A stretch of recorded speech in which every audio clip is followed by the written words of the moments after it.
Hey everybody, viklasthemad here. This week for talk time, it's actually coming out a day late. I had a lot of stuff on my mind the day before, and when I was supposed to be recording this, and I did record the video, which you're seeing now, which was just me going a little mining trip down into my branch mine. As I needed some resources, I needed to do some resource gathering before I can get started on the redstone projects that I've got that I'm going to be doing over the course of the next couple of weeks. I'm thinking what I'm going to do is I'm going to do for the next few weeks and try this out. I'll do a build project on one day, and then do a just a regular build project. Nothing, no redstone, no fancy redstone or anything. Maybe redstone for like a door or something. And simple basic stuff that anybody can do. And then the other episode in the week will probably be like a complicated redstone build, some kind of farm build, like what I'm going to do for this Saturday's episode. Saturday is going to have I'm going to build at least one, possibly two redstone farms, and I don't really feel guilty about the fact that I might be building two, because if I do two, they're going to be the exact same design. That's the other thing that caused this video to come out a day late, was I was working on multiple potential designs for these farms, particularly for the pumpkin and melon farms, and I'm not sure if I'm going to build those first or if I'm going to go with the cocoa farm first. There are some really good-looking pumpkin and melon farms out there that I really, really like. The problem with them is they use slime blocks. I don't have I don't have a good working slime farm yet because I haven't been able to find a slime chunk. But I brought that up to our server host, and he said that he was going to look into getting the seed for me, so that I could plug it into something like Mine Atlas. Was the first thing that comes to mind. I'll plug it into Mine Atlas and find the closest slime chunk to my base, and hopefully there's one like right nearby that the chunk will be loaded while I'm working on stuff in the base or while I'm down mining, so that it will be running and producing slime while I'm doing other things.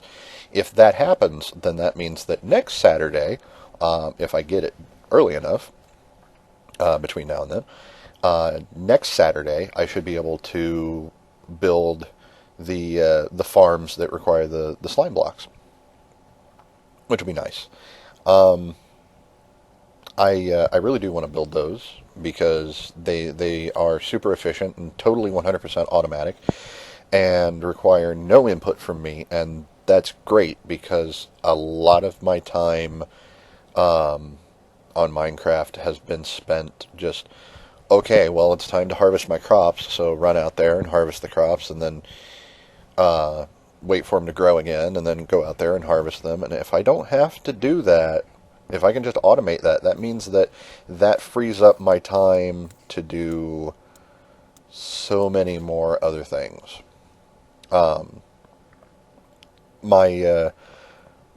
Minecraft projects will not take as long as they have been taking now, as a matter of fact. And that's going to free up more time for me to do more World of Tanks and more World of Warships, and get ahead of my schedule, as it were. Because right now, the way it's working is okay, Sunday, I don't have a video that comes out on Sunday. I don't have anything that comes out on Sunday. Sunday is kind of my day off, as it were, from the upload perspective.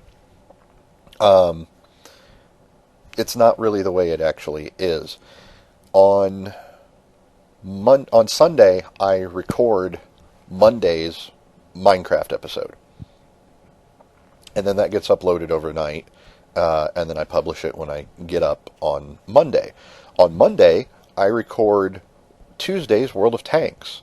On Tuesday, I record Wednesday's World of Warships. And then on Wednesday, I record, or I try to. This week I failed at that. But I on Wednesday, the idea is that I record Talk Time, which comes out on Thursday. So then on Thursday, I do the AmpGuard video that's coming out on Friday, and you see the pattern there. With Friday, I record the Minecraft video that's coming out on Saturday. So Saturday is actually my day off. Sunday, I'm actually still working because Sunday I'm doing Monday's Minecraft episode. What I'd like to do is get ahead. I'd like to get way ahead. I would like to be able to make multiple videos in a day and say down the line, say next month would be great for this to start, where by the end of next month I've got the next 3 months worth of Minecraft videos made, and the next 3 months worth of World of Tanks made, and of World of Warships made. Or at least have the material recorded, where it's like, okay, well, I've got the video, I've got the clips that I need that I'm going to compile into the video project, and I got started on editing at the very least, and like the ones that are coming up immediately around the corner, and like next week's and the week after that, those are done. And then the weeks after that, they need finished up, and then they'll be good to go. So yeah, that being said, if you saw my World of Warships episode this week, which was very specifically, very purposely titled as Throwing in the Towel, I'm not giving up on World of Tanks, I'm not giving up on World of Warships, although the horrendous gameplay that I've been encountering in both of those games continues today. I had just absolutely horrible crap matches and horrible crap teams, and I played like a horrible crap player, and it was just awful. But that being said, I did have a couple of games where the team was good, and I played well, and I think it's worth. I think that gameplay was worthy of putting into a video, and that's the issue. Is not. I'm not bemoaning that. Oh, I suck at this game, and everybody else sucks, and it's just so bad. My issue is having material that I think is good enough to show you, because maybe you do. I don't know. Maybe you do want to see somebody put out their horrible epic fails so that you can have a laugh at their expense. If you want that, leave a comment. Let me know. I'll honestly put I'll do a segment where I do my worst matches, where I played absolute crap and the rest of the team played absolute crap, and you'll get to see these kind of things where I have a rough day, and I'll record those. I'll give you my exact thoughts. In hindsight, even I'll give you my exact thoughts of what I was doing at that time, and I'll do that for both World of Tanks and World of Warships. And if I get around to it, I'll do that for Armored Warfare as well. I still need to boot up the game client, because I know that I need to update it because it hasn't been run in so long. But yeah, as soon as I do that, then I'll go ahead and I'll get started on doing trying to test out their new built-in replay system. So World of Tanks, I've updated completely my my mod packs on the mod packs that I'm using on World of Tanks. I'm using Quickie Babies mod pack for 9.14.1, And I really like that he threw in the battle assistant mod in there. It really, really helps out to have that on there. And if you're not sure about that mod, keep in mind the battle assistant mod actually won an award from Wargaming.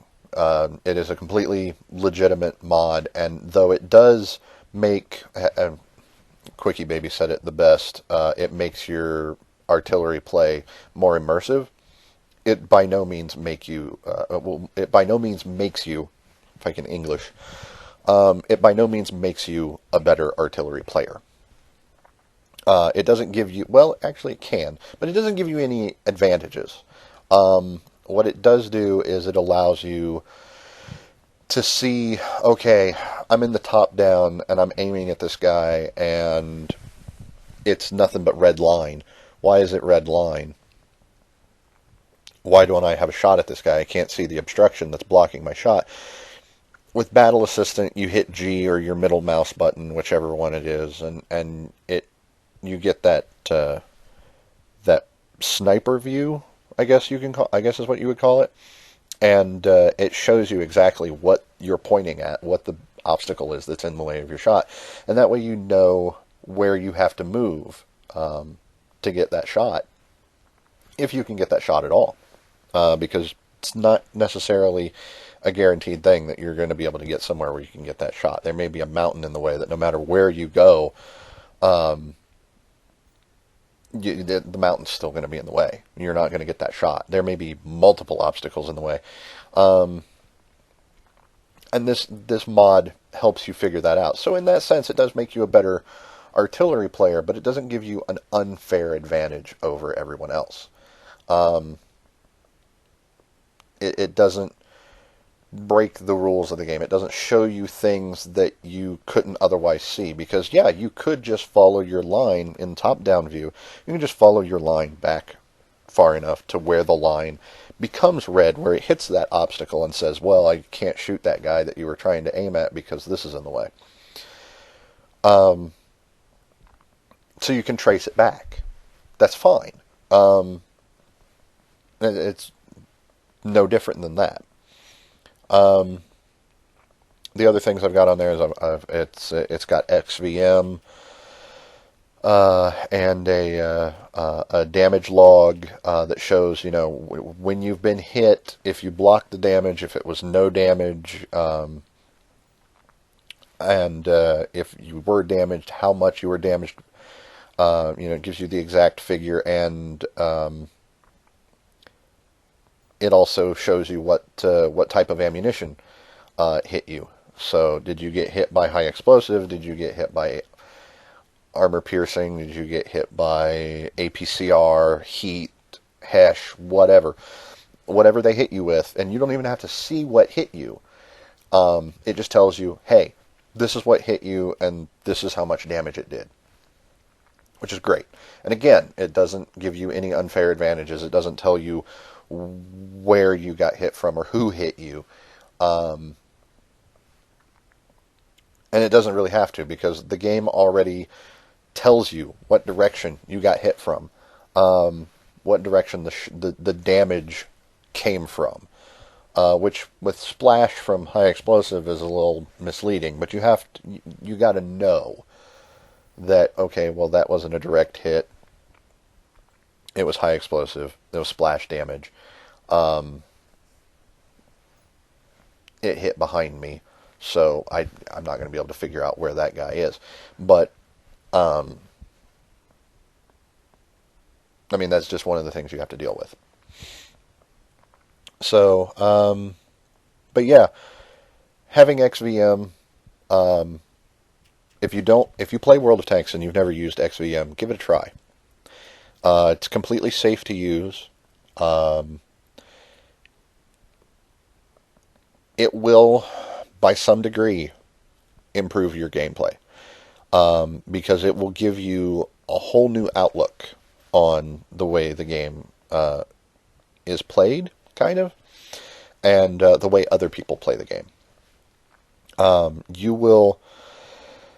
you will get certain information that you can use to your advantage. Like you'll be able to see for instance, the WN8 figure for everybody on each team, and so you'll be able to tell, okay, well, this guy on my team has a high WN8 and a high overall win percentage.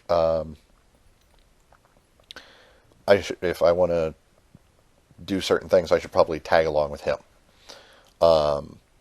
Or this guy on the enemy team has a high WN8, a high average win rate, and so he must be doing something right. So if we want to win, we should probably get rid of him as fast as we can.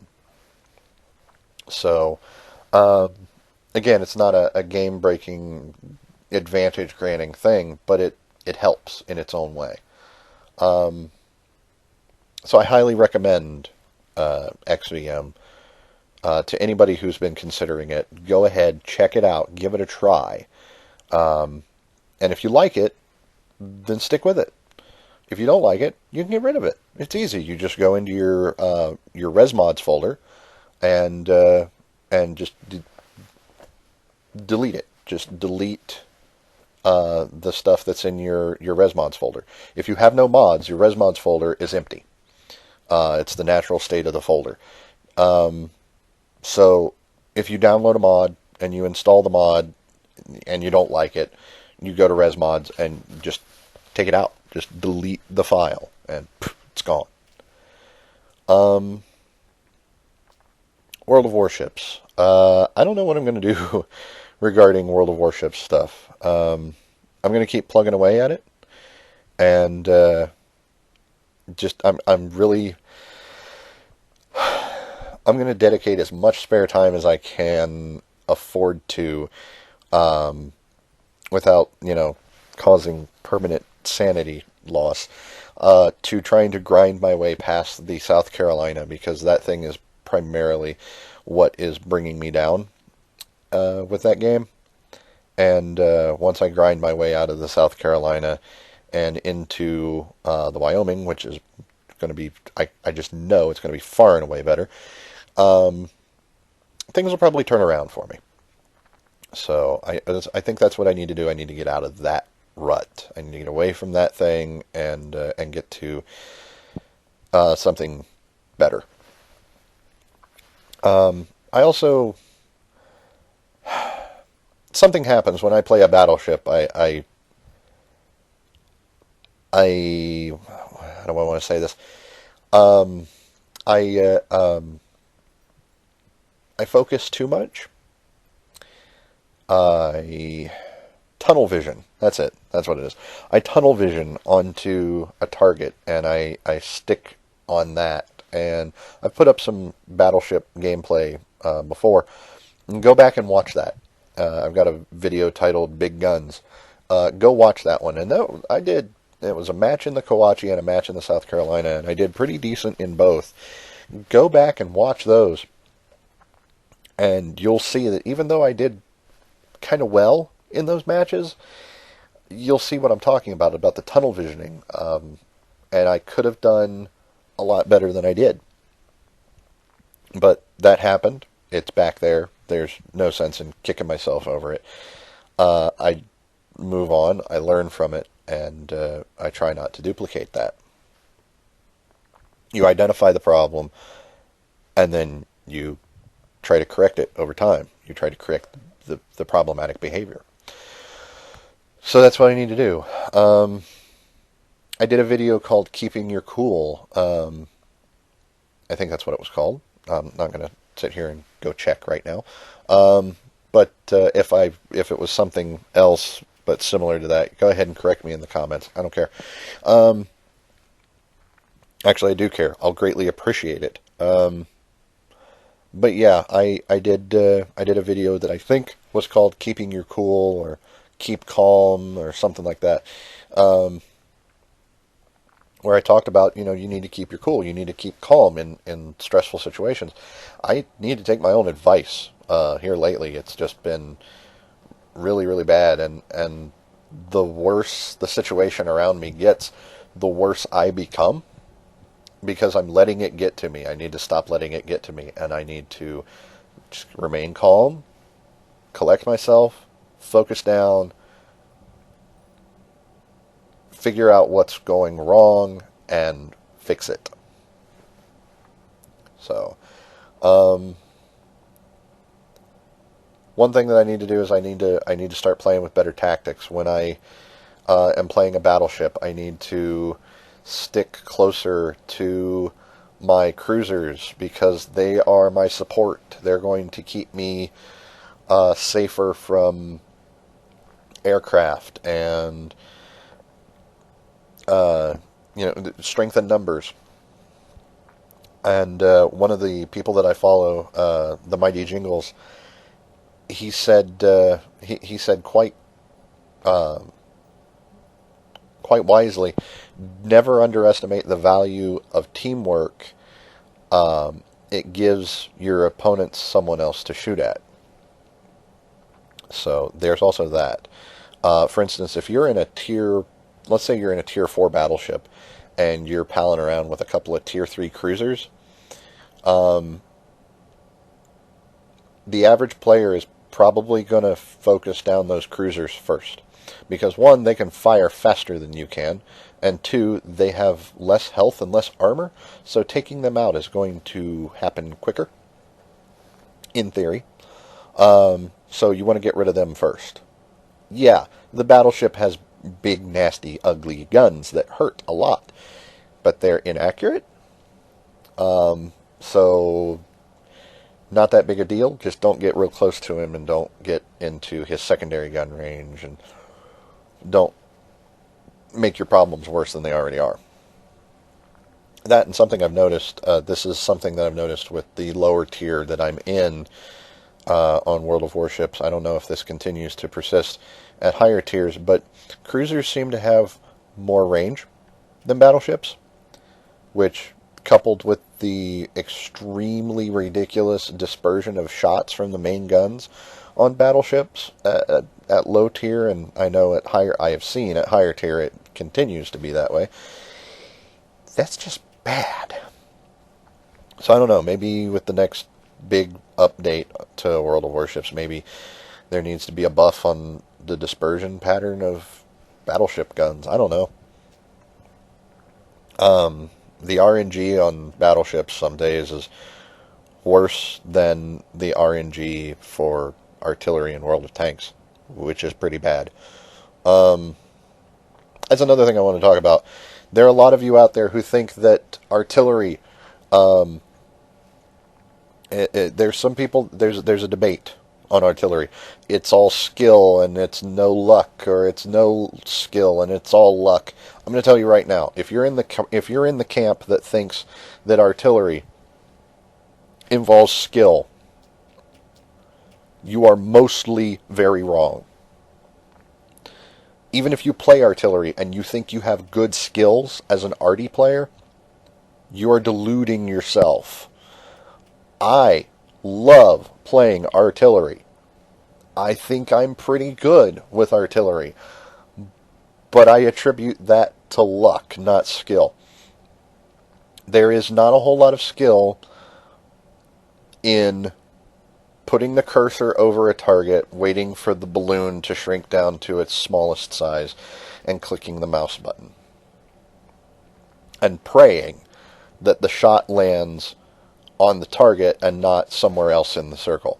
Because very often you have a very big circle and a very small target. The target may, if you're lucky, on average, the target may take up half of your circle, which means 50% of the time you're going to hit and 50% of the time you're not, on paper. The random number generator is random.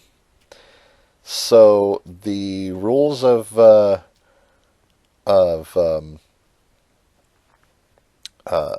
probability, the laws of probability, don't exactly translate all that well there. A random number generator from a computer is going to be as random as it has been programmed to be, and the RNG for World of Tanks is pretty darn random.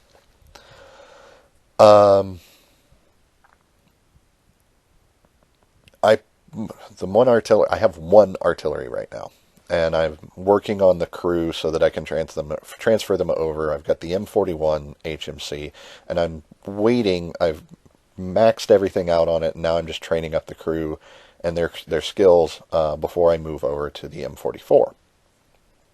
And I'm saving up the credits for the M44. The M41 has a pretty good dispersion. It's pretty big. So I guess by that it should say it's got a bad dispersion, but it's not really bad. It's noticeable. But it's got a pretty big dispersion. And of course, the further out your target is, the more dispersion you're going to have to deal with. I have shot at guys that took up 80% of my aiming circle. And they were stationary, long enough for me to get multiple shots at them. I had one guy who was in an OI, and he took up about 85% of my aiming circle. And I shot at him 3 times. He stayed still long enough for me to shoot at him 3 times. And I missed with all 3 shots. One went behind him, one went in front of him, and one went wide to the right. And it's like, yeah, you can't claim skill on that because I did not move the mouse. I did not move my cursor. It was focused on that one spot the whole time. All 3 shots. He didn't move an inch. I didn't move anything. And that's where the shots went. So it's all luck. Very little skill. The skill comes in knowing when it's time to move and when you have to, how to aim, how to lead a moving target, how to judge other things like that. So, but anyway, yeah, there's some more stuff coming down the line. I can promise you that. I've got plans to record more Amp Guard stuff. I haven't got any more recorded yet because nothing's been going on because the weather has been so shifty. But it's coming. So don't worry. I'm not going to run out of stuff when the coronation event stuff is all gone. But that's all I've got to talk about this week. Keep up with all my stuff. Like, subscribe, come back for more. So until next time, take care, everyone.